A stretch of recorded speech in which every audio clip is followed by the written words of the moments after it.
Hello friends, long time no see. I haven't really been reading. I took a break because I have a job now. What? I'm gonna make money, but I don't know. It's weird. So I thought I would talk about a book that I finished about a week ago because I literally cannot stop thinking about it. It's not it's not a super fun book for people, maybe for people like me. Also, I have clean hair. Please enjoy my clean hair. I'm really happy it's clean. I finished I'll Be Gone in the Dark by Michelle McNamara. One woman's obsessive search for the Golden State Killer. So if you're not really into true crime, if you have any particular trigger warnings towards sexual assault, things of that nature, murder, death, kill, yeah, you can skip this. If you are here for some true crime and maybe a little synopsis on this, stick around. But if not, then I will see y'all next time. I'm gonna sit back. Hello. My hair is being weird. So yeah, I wanted to talk about this book. So first I'm going to give you a little bit of information on Michelle McNamara. If you do not know who she is, she started a blog called True Crime Diary back in I want to say 2013, but I could be wrong. That could be when she did her first article for an LA newspaper about the Golden State Killer. Either way, she's obsessed with true crime. It started with a girl who was murdered in her hometown, and it was unsolved. And so ever since then, Michelle was obsessed with true crime and finding out the reasons why and how people solve these crimes, and maybe just looking for justice in the world. Like, personally, I love true crime because I like to try to understand people's mindset, and I always compare myself to these horrible people like Ed Gein or Jeffrey Dahmer. My brain's just like, what if my brain was like that? Ooh, like, I just find it all fascinating and scary because it's just proof that everybody's brain's different. And sometimes people are like, oh well, in Jeffrey Dahmer's case, maybe if he had friends when he was going to school, maybe things would have been different for him. But then on the other side of things, maybe not, because the chemicals in his brain were telling him to do this thing. So I just find that really interesting for me personally. Michelle McNamara, same thing. She did basically a ton of research. She had piles and piles of paperwork and PDFs and files from the police when they released all of their cases on the internet, and she just saved a bunch of data on her computer to try and solve this particular case, the Golden State Killer. And after she wrote an article, like I said, in an LA newspaper, I want to say it was the LA Times, but can't remember that much detail, she became obsessed with finding the Golden State Killer.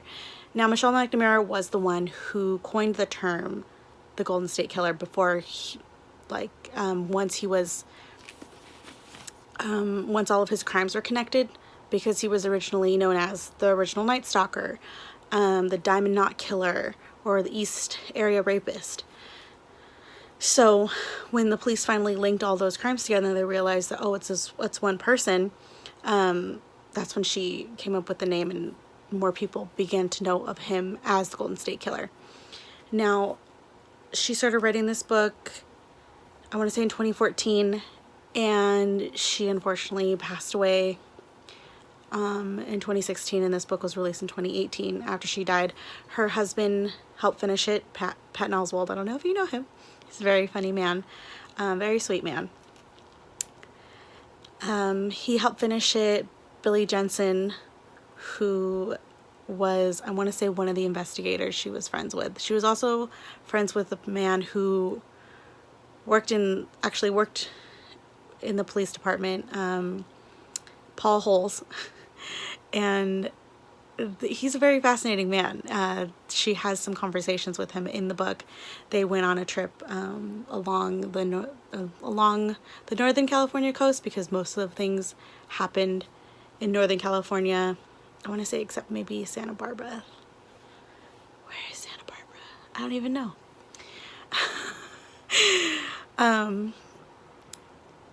And if you want to hear more from Jensen and Holes, they have their own podcast called The Murder Squad, and they call on amateur detectives and sleuths. I was afraid to say sleuths. To solve crimes. Why can't I speak today? Why can't I ever speak? And everything's shaken. I'm very sorry. But yeah, so Michelle McNamara was a true crime obsessed murderino. Amazing, amazing lady. And like I said, Patton Oswalt, Billy Jensen helped finish this book. And the book is not only an in-depth look at the case for the Golden State Killer, it is 100% Michelle's obsession with it. It's like reading her diary almost, in the way that she makes connections and the way you get, when you're trying to solve a puzzle and you're looking at the picture on the box and you're like, okay, this part goes there, this part goes there, that part matches this, that part matches this, but instead of looking at the box, there is no box for this puzzle. And that's the way that the book read. And when I listened to the audiobook. When I was reading the book, it kind of gave me the willies. So I actually ended up listening to the audiobook, and I found that much easier to get through all of the hard stuff, because she does go into what happened to the victims of the Golden State Killer and the effects that it's had on them. And that was still tough to hear, but at least with the audiobook I could just speed right through it, and just because I want to hear the good stuff,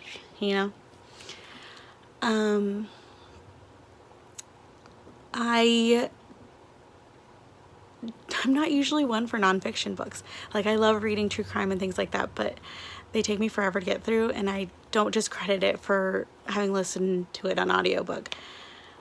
But I also felt that it was like a story, and that sounds really dumb, but when you're reading a book that isn't based on anything real, it's a little bit easier to read, because then you're like, oh, this couldn't happen to me. But reading this is just like, this could totally happen to me. And hearing Michelle's voice throughout it, and the way she dealt with it, and the way she was trying to help solve it so people wouldn't be afraid anymore, made me feel better, and it made me feel safer somehow. And the police department, when they caught the Golden State Killer, I want to say it's Joseph James D'Angelo. I know his last name's D'Angelo. He's 72. When they caught him, they didn't credit her for catching the Golden State Killer. But I believe that keeping it in the public eye is really important, and I think that she did that, because when people forget about horrible things like this, and I know it's impossible to forget horrible things like this, especially for the victims, it's really important to keep it in the public eye, and it's important to talk about, and it's important to look at the effects and how this happened, and how one person could get away with something like that for so long. And I think Michelle did that. I think this book really points out those things and the flaws in the way we protect ourselves and the way we live our lives, or lived our lives. I know, I want to say I know we're a lot more cautious now. Like, we don't speak to strangers. You don't leave your doors unlocked. I literally have a stick in my window, so even if the window is locked, like, you can't open it, even if somehow it went unlocked, even though there's no way to unlock it other than the inside. But, even though something like this made people more cautious, it didn't make them smarter. And this book is just like, this is why you need to be smarter. This is why it's important to understand these things, or to try to understand these things. It's not good enough just to know. Like, I want to understand. Michelle wanted to understand. And this book was just such a beautiful look at all of that. And I cried when I got to the end, because not only is this person gone, but this is the only time I'll be able to hear her voice in my head in this book. And it's just heartbreaking. I just would love to know her other thoughts on other things and other true crime stories that are out there, because it just made everything, it brought everything home for me. It made everything real, because it's not just something I read about. There's these names and these faces and these places and these people, and like the long-term effects on people that you don't realize it has. And it happened in like the 70s and the 80s, and societal norms and cultural norms have changed so much since then. Like there's things that happen to the male victims that the police department didn't even ask them, because they didn't consider those things could happen to men.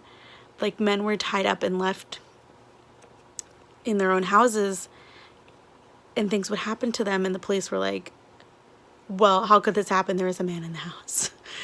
And as ridiculous as that sounds, it's true. That's how they were. And even at some points in time, police didn't speak to other jurisdictions. Like San Francisco wouldn't talk to LA, or Santa Barbara wouldn't talk to San Diego. And I know what you're saying. Oh, that's such a big distance, Mandy. Like, it is. It's important. That's why so many of those most horrible serial killers that you can think of got away with stuff for so long. Like, I mean, for the Golden State Killer is an anomaly for me, just because he hardly left any DNA behind. None. And stuff that nobody would even think about. And he's the scariest to me, because he would break into people's homes before they knew. And he would leave stuff in certain places, and you would come back and be like, did I leave that there? I must have. And then you just keep going about your day, and you don't realize that there's somebody in your own home moving stuff around so he can come back and attack you. Like, Jesus, Mary and Joseph, what the heck?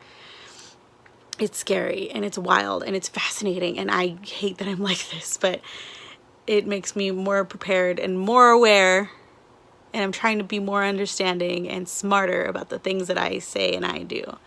Was any of this stuff smart? No, but I said it anyway. I wanted to rate this book like a 20 out of 5 on Goodreads. It just was so good, and I'm so sad that it's over now. I don't know what I'm gonna do with myself. And I can see y'all looking at this stack of books.